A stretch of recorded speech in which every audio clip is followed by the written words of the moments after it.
모신 하나님 부르시면서 말씀 받을 준비합시다.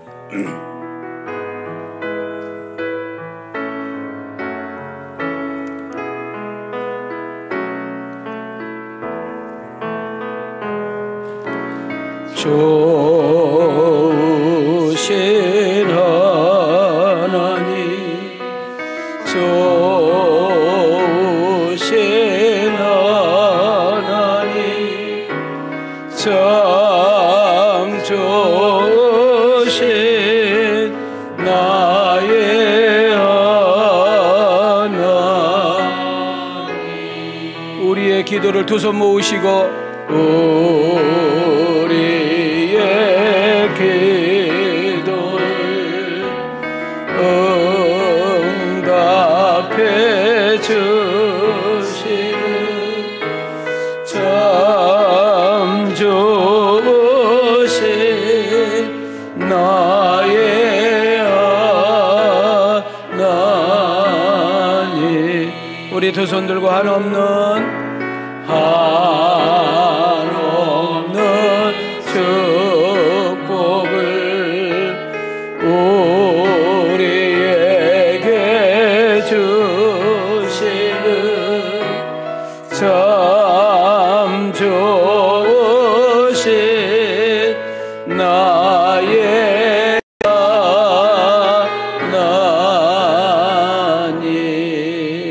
하나님. 할렐루야. 인생 살다 보면 내가 계획한 것이 그릇될 때가 있지요. 사랑하는 사람이 내게 상처를 주고 아픔 줄 때도 있지요. 여러분들이 큰 마음을 가지고 큰 기대를 가지고 어떤 일을 벌려보고 시작했는데 그것이 역효과가 나서 우리를 때로는 낙담하게 만들고 절망할 때도 있지요. 가장 가까운 사람들이 내게 상처를 주고 피해를 줘서 마치 면도칼로 이렇게 긁어내는 것처럼 아픔을 느끼게 하는 것이 우리의 인생이 아닌가 싶습니다. 그럴 때 나도 모르는 가운데 자존감이 낮아져 버려요. 나 같은 사람 살아서 뭐해? 뭐 더 이상 살 이유도 없는데. 이런 희망과 낙담이 딱 들어오는 순간 사단이 딱 나를 잡아버립니다. 그래서 사람들이 인생의 파멸길로 가고 어떤 사람은 목숨을 끊어버리는 일도 하죠. 저는 이번에 예천군이라는 그런 시골 연합 집회를 다녀왔어요. 읍내에 있는 몇 교회는 뭐 도시 못지않게 교회가 반듯하게 세워져 있지만 대부분 교회들이 다 시골이고 직장을 다니지 않으면 교회가 생활 자체가 되지 않는 그런 일들을 제가 이렇게 보면서 참 마음이 많이 아팠습니다. 저 시골 출신이지만 그리고 또 시골 목사님들 이렇게 제가 이렇게 보면 어깨가 너무 처져 있고 참 많이 이렇게 자존감이 낮아 있는 모습을 이렇게 보면서 같은 목사로서 마음이 되게 아팠습니다. 제가 왜 오늘 설교 서론의 이야기를 하느냐 하면 내가 좋을 때는 하나님이 나를 사랑하고 내가 좀 안 좋을 때는 하나님이 나를 안 사랑하고 여러분이 막 인생이 잘 되고 좋아지면 하나님이 나를 막 축복하는 것 같고 좀 내 인생이 조금 어렵고 힘들면 나를 축복하지 않는 것 같고 이런 신앙은 빨리 버리셔야 돼요. 오늘 이 시간에 설교문을 딱 열 때 저는 여러분에게 이렇게 말하고 싶습니다. 어떤 상황에서 어떤 여건에도 어떤 수준과 어떤 그런 환경 속에서도 하나님이 나를 사랑한다. 하나님이 나를 사랑한다. 그렇지 하나님이 나를 사랑하지. 이거 놓치면 안 돼요. 그 다음 두 번째로 때로는 배우자가 때로는 자녀가 때로는 친구가 때로는 동료가 때로는 잘 아는 우리 성도들이 여러분들을 비하하고 조롱하고 안 좋게 이야기할 수 있어요. 그 사람이 하나님 아니잖아요. 그 사람이 우리의 재판관이 될 수가 없잖아요. 그런데 하나님이 내게 찾아오셔서 이렇게 말을 해요. 어깨를 또닥또닥 떨어지면서 너는 존귀한 자야. 너는 살 가치가 있어. 너는 희망이 있는 사람이야. 너는 예수 안에서 무한한 가능성이 있어. 그럼 여기에서 불끈 일어날 수 있는 은혜가 있어야 될 줄 믿습니다. 어제 저는 오후 2시에 강주에 있는 어느 교회 목사님 은퇴식을 하고 그리고 담임 목사님 취임에 축사를 맡아서 축사를 다녀왔어요. 사람들도 많지도 않고 교회가 그렇게 큰 교회도 아닌데 하여튼 부족한 사람에게 이렇게 축사를 맡아서 다녀왔어요. 찬송가를 한 8곡을 부르더라고요. 그래서 이렇게 한 2곡은 제가 앉아서 그냥 불렀어요. 세 번째 이렇게 곡을 부르는데 내가 마치 혼자 나와서 특송하는 것처럼 정말 제가 온 마음을 다해서 찬양을 하나님께 이렇게 올려드렸더니, 잘 들으세요. 찬양을 부르는 것하고 올려드리는 것은 달라요. 우리 성가대원들 얼마나 내가 은혜가 되든지, 제가 남의 교회 행사, 큰 행사에 축사를 맡으러 간 순서자로 갔다가 제가 찬송의 은혜를 받았어. 아, 그렇구나. 찬송 속에 역사하신 하나님, 찬송 속에 거하신 하나님. 여러분이 그냥 부른다고 드린다고 이렇게 차이가 있더라고요. 한 주간 하나님 은혜 가운데 평안하셨는지요? 하나님이 우리와 함께 하시는데 오늘 이 예배를 드리는 가운데도 여러분 한 사람 한 사람에게 임마누엘의 은혜가 있기를 소망합니다. 예배를 보지 마시고 예배를 드리세요. 찬양을 부르지 말고 찬양을 올려드리세요. 헌금하지 마시고 헌금을 드리시기를 바랍니다. 그러면 세상 그 무엇에도 비교하고 견줄 수 없는 하나님의 나라는 먹는 것도 아니다, 마시는 것도 아니다, 오직 의와 희락과 평강이라 했어요. 여러분, 하나님을 믿으신다면 그 예수가 내게 오셨다고 믿으셔야 되고, 그 예수의 영 성령이 로마서의 9장에 보면 파라클레토스라는 헬라어 단어를 쓰고 있는데 우리를 곁에서 돕는다, 이런 뜻이에요. 우리의 약함을 돕는다, 우리의 필요한 부분을 돕는다. 할렐루야. 오늘 이 예배 회중 가운데 하나님이 함께 할 뿐만 아니라 우리 하나님의 영 성령이 우리 가운데 교통하고 있는 줄 믿습니다. 말씀이 들려지기를 원하고 그 말씀이 여러분 심령에 요동치기를 원하고, 그리고 이 말씀이 내 가슴에 새겨져서 각자의 삶의 현장에서 한 주간 살아갈 때에 그 말씀이 문득문득 여러분 되새김과 더불어 묵상할 때, 그리고 그 말씀이 말씀되어질 때 성령이 우리와 함께 임마누엘 하셔서 우리를 돕는 역사를 경험하고 살아가는 복 있는 여러분과 내가 되어지기를 원하시고, 우리 가슴으로 아멘. 우리 가슴 이렇게 한번 손 한번 대보시죠. 자, 우리 온라인으로 함께 예배 드리신 분들도 우리 한번 좀 천천히 새기면서 읽어보기를 원합니다. 자, 뭐가 은혜일까요? 시작. 하나님이 나의 아버지 되심도 은혜, 예수님이 나의 그리스도가 된 것도 은혜, 성령님이 나의 보혜사가 되어서 위로와 격려 주심도 하나님 은혜, 그 하나님이 지금도 우리와 함께 하시니 은혜, 우리 삶의 현장에서 지금도 돕고 계시고 필요한 것을 공급해 주시고 붙잡고 계시니 그것 또한 하나님 은혜입니다. 아멘인가요? 그냥 국어책처럼 읽지 말고 생각하면서 읽으세요. 그 다음 시작. 지금 예배드리는 가운데 성령님께서 역사하시고 하나님의 천사가 바쁘게 움직여서 아픈 자 치유해 주시고 억눌린 자 자유케 하시고 모자란 것 채우시고 불안에 떨고 근심 걱정이 많은 자에게 평강 주시니 어찌 하나님 은혜가 아니겠습니까? 자, 우리 가슴에 손을 대시고 하나님의 은혜. 자, 우리 옆 사람 보고요. 하나님의 은혜. 고린도전서 15장 10절에 보면 그러나 나 된 것은 다 하나님의 은혜로다. 나 같은 사람이 어떻게 예수를 믿게 되었으며 나 같은 사람이 어떻게 사도가 될 수 있었겠느냐, 나 같은 사람이 어떻게 이렇게 말씀을 전할 수 있으며 나 같은 사람이 어떻게 하나님께 이도하게 쓰임받을 수 있었느냐, 아무리 생각하고 또 곱씹어 봐도 하나님의 은혜로다. 이것이 바울의 고백이에요. 시편으로 가볼까요? 시편 116편 12절에 보면은 하나님이 주신 것을 다 헤아릴 수 없을 만큼 많을 텐데 그 하나님이 주신 그 은혜를 내가 무엇으로 어떻게 보답하겠는가? 이것이 우리 성도들의 신앙의 고백이어야 될 줄 믿습니다. 우리 예수 믿는 사람은 잘 들으셔야 돼요. 예수 믿는 사람은 열심히 살아야 돼요. 예수 믿는 사람은 부지런해야 돼요. 예수 믿는 사람은 책임감이 있어야 돼요. 예수 믿는 사람은 그 어떤 사람들보다 더 실력과 기술, 능력, 힘 누구에게도 딸리면 안 됩니다. 그러나 아셔야 될 것이 하나 있어요. 부지런하게 산다고, 열심히 산다고, 책임감이 있다고, 실력, 능력이 있다고 되는 것이 아니에요. 하나님의 은혜가 있어야 돼요. 우리의 인생 자체가 은혜가 없으면 불가능한 거예요.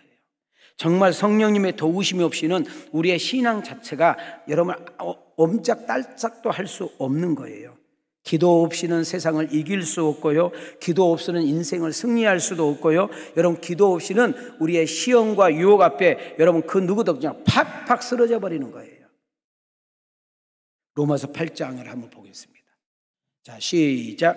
이와 같이 성령도 우리의 연약함을 도우시나니 우리는 마땅히 기도할 바를 알지 못하나 오직 성령이 말할 수 없는 탄식으로 우리를 위하여 친히 간구하시느니라. 그러나 이 모든 일에 우리를 사랑하시는 이로 말미암아 우리가 넉넉히 이기느니라. 자, 빨간 것만 보시기 바랍니다. 성령님은 우리의 연약함을 도우신다. 하나님이 사랑하는 사람을 여러분 그냥 세상 살아갈 정도가 아니라 넉넉하게 이기느니라. 넉넉하게 이긴다는 말을 우리 역설적으로 생각해 봐요. 힘든 일이 있다는 거예요. 어려운 일이 있다는 거예요. 우리가 예수님을 잘 믿어도 주님 뜻대로 살아도 늘 때어 기도해도 우리가 옳은 길을 가도 내가 믿음의 선택에서 가도 어렵고 힘든 일이 있어요. 이 세상이나 무대는 그래요. 그러나 우리가 걱정하고 염려할 것이 없어요. 우리 성령님께서 넉넉하게 이기게 하신대요. 이 사실이 믿어지기를 주의 이름으로 축원합니다. 오늘 이 자리에 나와서 예배드린 여러분들 우리 한번 두 손을 이렇게 모으시고 저를 한번 따라해 봅시다. 성령님 이 시간에 자기 이름을 대세요. 윤민이를 도와주셔요. 성령님 세상에서 살아갈 때 자기 이름을 대세요. 윤민이를 꽉 붙잡아 주세요. 할렐루야. 오늘 이렇게 나와서 예배드리는 자체가 하나님의 은혜. 여러분 세상적인 정치, 제도에 의해서 우리는 코로나 때문에 교회를 출입하고 싶어도 출입하지 못할 때가 있었는데 이제는 구애받지 않고 다시금 성전에 이렇게 마음껏 출입할 수 있는 자체가 하나님의 은혜. 내가 아직까지 살아있다는 자체, 오늘도 이렇게 와서 거룩한 주의를 지키면서 신령과 진정으로 예배드릴 수 있는 가운데 오늘도 성령님께서 세상에서 줄 수 없는 기쁨과 평강으로 은혜와 충만으로 채워줄 것이 믿어지니 하나님의 은혜. 지금 저희가 사도행전 10장 3번째까지 왔습니다. 근데 오늘 제가 이렇게 성찬 예식 때문에 말씀을 여러분하고 좀 깊이 싸울 수 있는 시간이 안 돼서 오늘 본문을 제가 잠깐 멈추고 우리 했던 말씀 오늘 성찬 예식과 좀 맞춰서 설교를 좀 제가 짜집게 해가지고 왔다는 것을 말씀을 드립니다. 우리가 사도행전 강론을 이렇게 듣는 가운데 또 사도행전을 이렇게 한 장 한 장 넘어갈 때마다 여러분 성령님의 기름 부으심과 성령님의 체험과 성령님의 역사하심을 경험하는 여러분과 내가 되어지기를 소망합니다. 하나님의 살아계심을 우리 모두가 체험해서 여러분 신앙은요 체험이거든요. 이것이 나의 간증이요 이것이 나의 찬송일세 나 사는 동안 끊임없이 구주를 찬송하리로다.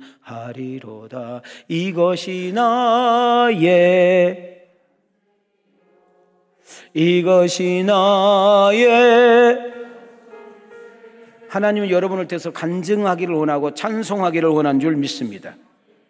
저는 담임 목사라서 소망입니다. 하나님 우리가 사도행전을 씨름하다가 우리 모두가 하나님 살아계심을 경험하게 하옵소서. 우리의 신앙이 단단하게 세워지는 은혜가 있게 하여 주옵소서. 예배 때마다 성령께서 충분하게 기름 부어 주셔서 아무리 힘들고 어려울지라도 어떤 유혹이 와도 어떤 문제가 와도 넉넉하게 이겨 주의 이름을 찬양하는 주인공들이 되게 하옵소서.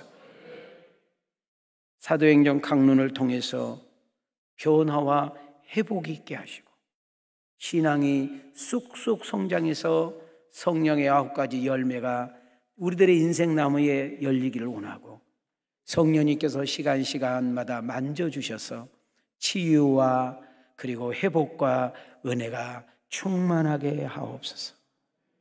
그래서 예수가 그리스도라고 내 입에서 나오게 하시고 그 하나님 사랑이 너무 커서 하나님 은혜가 너무 커서 이 십자가의 은혜와 사랑을 전하지 않고는 못 베기는 그런 전도의 증인자가 되게 하옵소서. 이것이 담임 목사의 마음입니다. 그래서 오늘 설교 본문도 우리가 바꿨고 주제도 내가 아침에 샤워실 들어가다가 내가 주제도 이렇게 바꿨어요.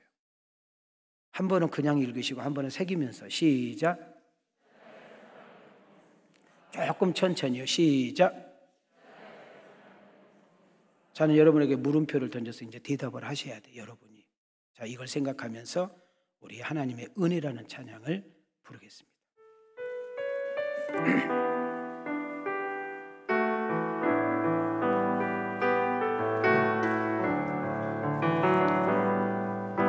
나를 지으신 이가 하나님, 나를 부르신 이가 하나님, 나를 보내신 이도 하나님, 나의 나 된 것은 다 하나님 은혜야. 나의 달려갈 길 다가도록 나의 마지막 걸음 다가도록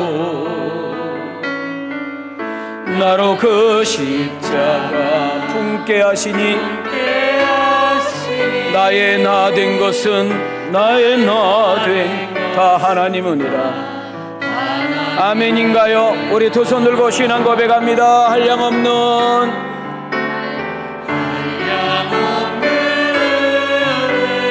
갚을 수 없는 은혜,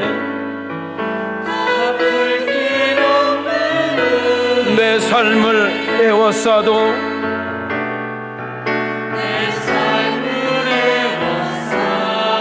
하나님의 은혜,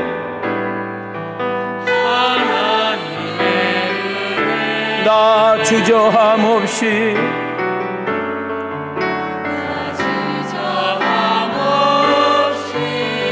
그 땅을 밟음도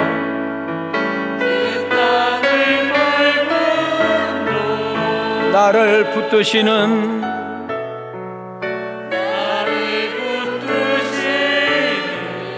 하나님의 은혜,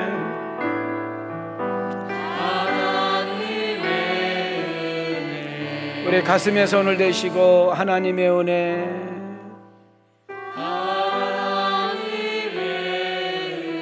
우리 반주 없이 생각하면서 하나님의 은혜,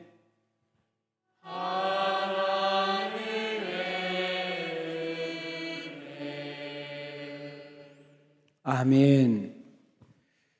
저는 여러분 한 사람을 여러분에게 소개하면서 설교를 조금 더 깊이 한번 나누기를 원합니다.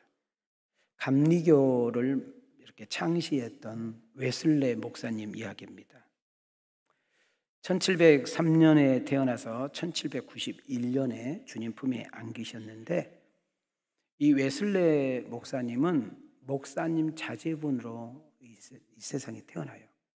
자기가 세상에 태어났는데 아버지가 목사님이에요. 자, 어느 집이나 여자가 중요한 것처럼 엄마를 잘 만났어. 엄마 이름이 수잔나라는 엄마인데요. 이 엄마가 애를 좀 많이 낳았어요. 근데 신앙을 아주 엄격하게 키워서 그 엄격한 신앙 속에 이 웨슬레가 자랍니다.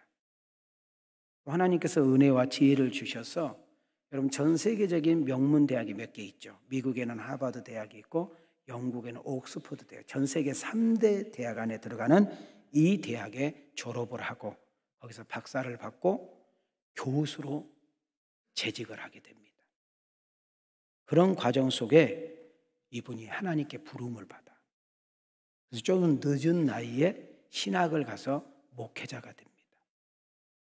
여러분 목회자 집안이죠. 옥스퍼드 대학 교수잖아요. 지정의가 다 갖춰진 사람이니까 얼마든지 좋은 교회에서 청빙을 해서 그냥 누리면서 목회할 수 있어요. 근데 이분은 그걸 다 거부합니다. 그리고 자기의 첫 목회지를 선교사로 자원을 해요. 여러분 알다시피 영국에서 기독교 핍박에 의해서 미국에 가가지고 기독교가 세워졌잖아요. 그래서 미국을 신대륙이라고 그러거든요. 신대륙의 조지아. 어디라고요? 조지아라는 지역에 가서 선교사를 몇 년 해요? 3년을 해요. 3년. 근데 놀라운 것은 이렇게 실력이 있고 능력이 있고 교수님이고 얼마나 똑똑하고 대단해요. 근데 3년 동안 선교지에서 단 한 명이 전도가 안 되는 거예요. 단 한 명도 예수 믿고 구원받는 사람이 없는 거예요. 그는 3년 동안 선교했던 그 선교지를 접습니다. 아, 나는 선교사가 아닌가 보다. 하나님이 나를 선교사로 쓰시지 않는가 보다. 이런 절망과 낙심 속에 다시 영국으로 가기 위해서 배를 탔습니다. 아불사. 풍랑을 만나서 정말 배가 정말 초를 다툴 정도로 배가 자초되게 생기니까 난리 난 거잖아요. 그죠? 막 웅성웅성 하면서 막 여기서 소리 지르고 저기서 소리 지르고 모든 사람이 그냥 노랗게 그냥 질려서 그 많은 배 안에 있는 엄청난 수들이 다 무서움과 두려움에서 헤어나지 못하고 있는데 그 무서움과 두려움에 헤어나지 못하고 있는 그 무리 중에 지금 예슬론 목사님, 선교사님이 끼어 있는 거예요. 그런데 배 한곁에 그래서 자주 들었던 늘 낯익은 늘 자주 들었던 찬양이 울려 퍼지는 거예요. 아니 지금 이 난리통에 지금 풍랑으로 지금 모든 사람이 지금 울고 불고 막 하나님 살려달라고 막 난리 법석을 떠는데 어느 한 구역터기에서 찬송가가 울려 퍼지는 거예요. 예슬론 목사님이 그 찬송 소리 있는 곳으로 다가갑니다. 그랬더니 몇 명이 이렇게 배 기역대기에 앉아서 찬양을 부르고 있는 거예요. 자, 여기서 중요한 이야기가 모든 사람들이 두려워하고 무서워하고 죽을까 봐 벌벌 떨고 있는 곳에 찬양을 부르는 것이 중요하지 않아. 그들을 다가가서 그들의 얼굴을 봤더니 전혀 무섭고 두려움이 없어. 얼굴에 평안이 가득한 거예요. 여러분 진정한 평안은 죽음 앞에서도, 여러분 진정한 평안은 고난 속에서도, 여러분 진정한 평안에서는 어려움 속에서도, 여러분 진정한 평안은 정말 세상 사람이 이해할 수 없는 상황에서도 하나님께 맡겨버릴 때, 하나님께 던져버릴 때, 하나님께서 역사할 것을 믿고 하나님께서 해결해 주실 것을 믿을 때, 그 믿음이 충만할 때 우리에게 오는 반증은 평안인 줄 믿습니다.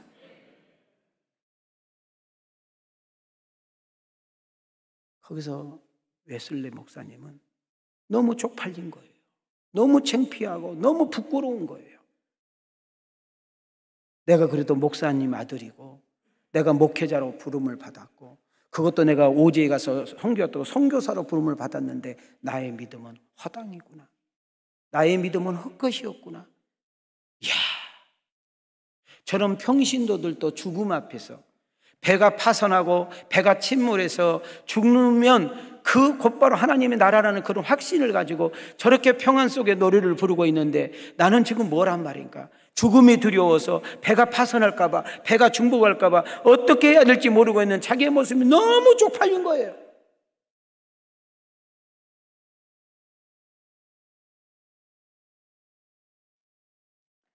그 사람들이 누군가 봤더니 모라비안 형제들입니다. 모라비안 형제는 체코의 기독교의 한 단체입니다. 여러분 체코가 공산국가인 거 알지요? 그런 공산 산하에서 예수를 믿을 수 없는 상황에서 동굴에서 산에서 무서운 가운데 신앙을 지키고 있는 참 크리스찬들이 여러분 그 배 안에서 모든 사람이 아우스장인 그곳에서 그들은 찬양을 부르는데요, 웨슬러가 충격받은 것은 찬양 부르는데 충격받은 것이 아니라 그 얼굴에 평안이 가득한 모습을 보고 기쁨이 가득한 모습을 보고. 여러분 그 찬양이 무슨 찬양이었는지 아세요? 평화 평화로다 하늘 위에서. 여기서 키입니다. 진정한 평화는 땅에서, 진정한 평화는 소유에서, 진정한 평화는 손에 잡혀지니, 여러분 진정한 평화는 하늘에서. 오늘 어떤 모습으로 오셨던지 간에 하나님의 평화가 여러분 심령을 압도해버리기를 원합니다. 여러분 마음속에 있는 불안과 염려와 근심과 모든 부분은 퇴치되고 여러분 하나님의 놀라운 평안이 우리의 마음을 압도하는 역사가 일어나기를 원하시면 크게 아멘합시다. 우리 찬양 한번 불러볼래요?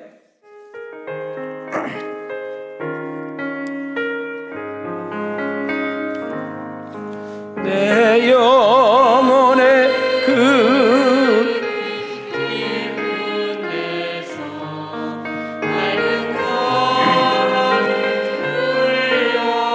흘러나네. 하늘 곡조가 언제나 흘러나와 내 영혼을 고이. 우리 가슴에 손을 대시고 3절 내 영혼의 평화가, 내 영혼의 평화가 넘쳐남은 주의 큰 복을 받음이라.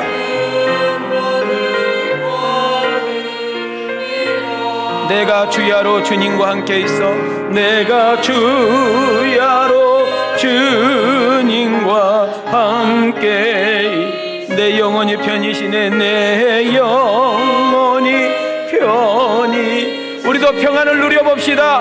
두 손 들고 아멘. 평화로다 하늘 위에서 내려오네. 그 사랑의 물결이 영원토록 내 영혼을 덮으소서. 아멘인가요?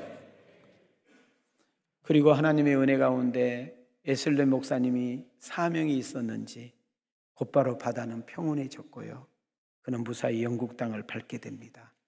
자, 3년 동안 외국에 선교사로 나갔으니 자기 고국에 섬긴 교회는 없잖아요. 이제는 첫 수요일을 맞이한 거예요. 영국에 도착하자마자 첫 수요 예배를 드리려고 하는데 어느 교회 가서 예배를 드릴까 하다가 그의 발걸음 따라 교회를 가게 됩니다. 여기서 이제 충격적인 이야기를 들으셔야 돼요.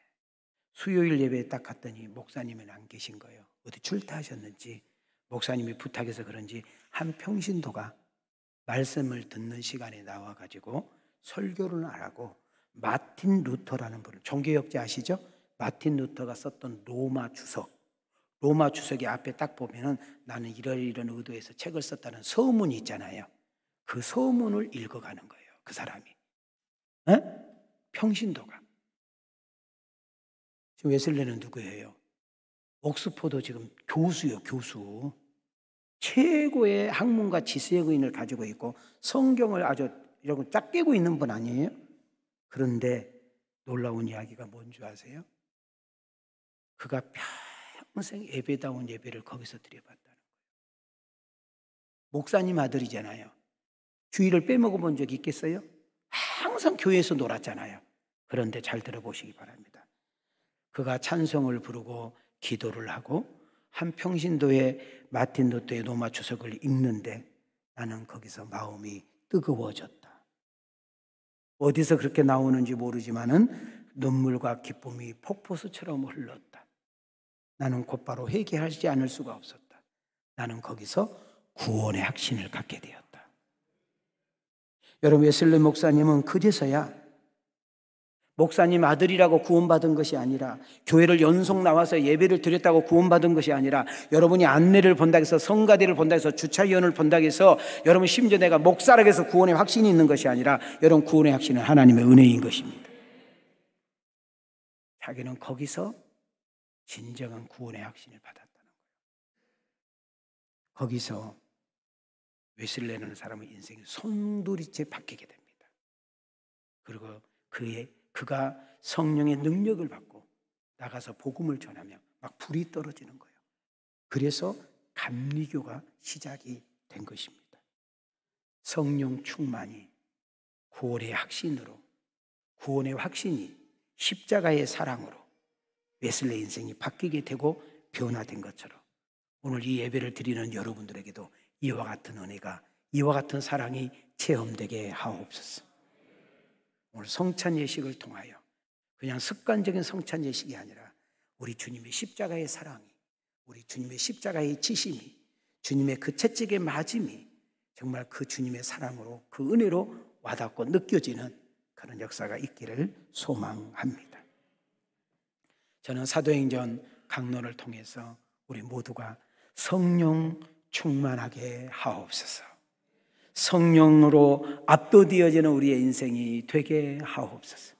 사도행전 2장 4절입니다. 시작. 그들이 다 성령의 충만함을 받고 성령이 말하게 하심에 따라 다른 언어들로 말하기를 시작하니라. 성령 충만이란 말은요, 성령님께 붙잡힌다, 성령님의 이끌림을 받는다, 성령님의 주시는 힘과 후원으로 살아간다. 내가 무엇을 생각하든지, 어떤 일을 결정하든지, 무엇을 하든지 간에 항상 우리의 삶의 중심이 성령인 것을 우리는 성령 충만이라는 줄 믿습니다. 그냥 우리는 막 달려르르르, 이거 성령 충만이 아니에요. 여러분, 교회 안에서만 예수 믿은 척 하지 말고, 성령의 사람은 삶의 무대에서, 세상에서 그분과 더불어 살아갈 수 있는 은혜가 우리에게 있게 하옵소서. 한 걸음 더 나가서 우리는 사도행전 강론을 통해서 시간마다 은혜를 받되 성령의 기름 부으심이 임하게 하옵소서. 17절입니다. 시작. 하나님이 말씀하시기를 말세에 내가 내 영을 모든 육체에 부어주리니 너희의 자녀들은 예언할 것이요 너희의 젊은이들은 환상을 보고 너희의 늙은이들은 꿈을 꾸리라. 우리가 성령의 기름 부으심을 받을 때에 믿어지는 역사가 일어난 줄 믿습니다. 성령의 기름 부음을 받을 때에 회개하는 역사가 일어날 줄 믿습니다. 확신이 생기고요, 하나님 나라를 소유하게 되고요, 당당하는 역사가 일어나고요, 이런 없었던 꿈들이 막 생기는 역사가 일어날 줄 믿습니다. 그럴 때 예수가 나의 구원자라는 사실이, 확신이 생기는데요, 여러분 사도행전 2장 21절 보세요. 누구든지 그 예수를 부르는 자는 구원을 얻으리라. 이미 우리가 예수를 믿음으로 구원을 받았고 하나님의 자녀가 되었으며 영생을 소유한 줄 믿습니다. 그 다음에 어떤 현상이 일어나요? 내가 만난 예수님, 나를 구원하신 예수님, 나를 사랑하신 예수님을 누군가에게 전하지 않고는 배길 수 없는 것이 진정으로 내 안에 계시는 성령이, 내 안에 성령의 충만함이 나타나는 거예요. 내가 예수 믿고 예수님을 전하고 싶은 마음이 없고, 예수님을 전하려고 하는 마음도 없고, 예수님을 전하려고 하니까 창피하다. 이건 여러분 아직 성령 충만이 아니에요. 32절을 보세요. 이 예수를 하나님의 살리신지라 우리가 이 일에 대하여 뭐하리라? 나는 우리 왕성교회가 시간마다 예수의 증인자가 되어 여러분 때문에 예수님을 알게 되고 믿게 되어지는 역사들이 나타나기를 주님의 이름으로 축원합니다. 자, 우리 한번 손을 이렇게 올려보시기 바랍니다. 자, 5번째 한번 띄워주시기 바랍니다. 시작. 우리를 죄에서 다 같이 읽으세요. 시작. 우리를 죄에서 구원하시고 마귀의 종의 신분에서 자유하게 하십니다. 저주와 사망, 지옥에서 구원하시기 위해 예수님이 직접 세상에 오시어 우리를 사랑하는 그 이유만으로 십자가에 죽으셨습니다. 그런즉 이스라엘 온 집은 확실히 알지니 너희가 십자가에 못 박으니 예수를 하나님이 주와 그리스도가 되게 하셨느니라 하니라. 예수님의 십자가는 여러분과 나의 죄를 대신해서 지어진 죄값의 치루심의 행위인 줄 믿습니다. 누구든지 그 예수가 믿어질 때, 그 예수 그리스도가 나의 구주라고 고백될 때 우리는 구원을 받는 역사가 일어나는 것입니다. 여러분, 우리가 복음을 들을 때, 예수님을 소개를 받을 때 우리는 성령님께서 각자에게 놀라운 역사로 나타나게 되는 것이죠. 여러분 2장 37절과 38절을 잘 보시기 바랍니다. 이 말씀은 우리 사도 베드로를 통하여 우리 사도들이 정말 은혜를 받고 성령의 충만함을 입고 성령의 그 기름 부으심이 임하니까 정말로 나가서 예수를 전하면 잡혀요. 나가서 예수를 믿으라고 이야기하면 감옥에 가고, 심지어 나가서 예수를 믿으라고 하면은 죽는 판인데도 불구하고, 여러분 봐요, 성령이 압도하니까, 성령이 충만하니까 예수님을 전하지 않고는 백일 수가 없었고, 나가서 그 예수를 증거했을 때니 여러분 너무나 많은 사람들이 내가 잘못했다고, 내가 미련했다고, 내가 그 예수를 죽이는데 앞장선 사람이라고 하면서 회개하고 주께로 돌아오는 역사가, 하루에 3,000명씩 돌아오는 역사가 일어난 줄 믿습니다. 우리 한번 다 같이 크게 읽겠습니다. 시작. 그들이 이 말을 듣고 마음에 찔려 베드로와 다른 사도들에게 물어 이르되, 형제들아, 우리가 어찌할꼬 하거늘. 베드로가 이르되, 너희가 회개하여 각각 예수 그리스도의 이름으로 세례를 받고 제사함을 받으라. 그리하면 성령의 선물을 받으리니. 여러분 혹시라도 회개를 한번 정말 참회개 한번 해보시면 어떤 일이 벌어지냐면 기쁨이 있어요, 평안이 있어요, 자유가 있어요, 그리고 구원의 확신이 생깁니다. 경험해 보셨어요? 우리가 은혜를 받으면, 성령 충만하면, 성령님께 붙잡혀 살면, 우리 주님이 나의 주인 되시면 우리는 그분의 도우심과 인도하심을 받게 되며, 그랬을 때 우리는 변하여 새 사람이 되어 우리는 삶 속에서 빛이 되고 소금의 역할을 감당하므로 이웃들이 나의 삶을 보고 변화된 모습을 보고 칭찬할 뿐만 아니라 우리의 삶이 전도지가 되는 역사가 일어날 줄 믿습니다. 47절입니다. 시작. 하나님을 찬미하며 또 온 백성에게 칭송을 받으니 주께서 구원받는 사람을 날마다 더하게 하시니라. 자, 우리 왕성교회가 사도행전 강의하는 동안 이 단어가 우리와 상관이 있기를 주의 이름으로 축원합니다. 정말 세상에 칭송받는 우리 왕성 크리스찬들이 여러분을 통하여 예수를 믿고 구원받는 사람들이 날마다 더해져가는 일에 내가 쓰임받기를 원하시면 우리 두 손 들고 아멘 합시다. 내 믿음대로 될지어다. 말씀을 마치려고 합니다. 우리 예수 그리스도의 이름의 보혈에, 예수 그리스도의 이름의 권세와 보혈의 능력을 통하여 여러분 베드로가 성전 미문에서 어느 날 구걸하고 있는 그 노숙자, 나면서부터 안진뱅이, 누군가가 데려다 주지 않으면 움직일 수 없는 가련한 사람, 돈을 달라고 하니까 나는 네가 원하는 돈은 없다. 그러나 내 안에 있는 것을 내가 나눠줄 수 있는데 나사렛 예수 그리스도의 이름으로 일어나 걸으라 하니까 여러분 그가 벌떡 일어나 뛰어 성전에 들어가 찬양하고 간증하는 역사가 일어났다. 자, 우리가 오늘 성찬 예식을 합니다. 우리가 지금 여러분 여러 가지 좀 편리하기 위해서 또 병균 등등 때문에 떡을 우리가 다 쪼개서 여러분에게 먹지만 원래 성찬 예식은 그냥 떡이 하나에 하나, 그걸 하나를 서로 이렇게 뜯어 먹으면서 우리 주님의 십자가의 그 은혜를 기억하고 우리가 한 자임을, 우리가 서로 하나임을, 우리 교회가 한 공동체임을 깨닫게 되는 역사가 일어난 줄 믿어요. 여러분, 우리가 지금 3년 만에 이렇게 마음 놓고 성찬 예식을 합니다. 오늘 이 성찬 예식을 하는 가운데 여러분 동참하는 가정 속에 떡을 떼고 우리가 포도주를 마시며 이렇게 하는 가운데 여러분 성령의 놀라운 역사가 일어나기를 원합니다. 만져지기를 원합니다. 예수 그리스도의 이름의 권세와 보혈의 능력이 여러분의 심령을 강타해버리기를 원합니다. 그래서 아픈 자가 치유되고 더러운 귀신들이 떠나가고 모든 병에서 치유되어지는 경험과 은총이 우리에게 있기를 원하시면 아멘. 아멘. 하나님 살아계심을 체험하고 하나님의 살아계심을 증거하고 그 하나님의 살아계심을 찬양하는 여러분과 내가 되어지기를 주님의 이름으로 축원합니다. 아멘. 우리 모두 성령 체험합시다. 그 예수님을 1대1로 꼭 만납시다. 변화와 새 사람이 되어 반드시 우리의 변화된 모습과 성숙된 삶을 통하여 그리스도를 증거하는 전도인들이 다 되어지기를 주님의 이름으로 축원합니다. 우리 가슴에 손을 대시면서 저 이렇게 만지면서 저를 따라합시다. 예수님 한 분이면 충분합니다. 예수님은 나의 인생의 전부입니다. 이렇게 고백할 수 있는 복 있는 여러분과 내가 되어지기를 주님의 이름으로 축원합니다. 주님의 이름으로 축복합니다. 은혜 주신 하나님께 영광의 박수. 우리를 사랑하시되 십자가에 달려서 죽으실 만큼 사랑하신 우리 주 예수 그리스도의 은혜와 하나밖에 없는 독생자를 우리를 사랑하기에 아낌없이 내어주실 그 하나님의 만극하신 사랑과 지금도 우리 안에 내주하셔서 우리와 함께 교통하시고 생각나게 하시고 도와주시고 함께 하시고 세상 끝날 때까지 함께 하시며 역사하신 보혜사 성령의 역사하심이 오늘 귀한 성찬 예식을 하고 귀한 말씀을 가슴에 새기며 내일부터 시작된 특별기도에 동참하겠다고 결단하며 나아가는 아들과 딸들 머리 위에 저들의 가정과 직장과 생업 위에 우리 왕송교회와 강조시와 대한민국과 세계선교 위에 하나님의 은혜와 축복이 이제로부터 영원토록 계실지어다.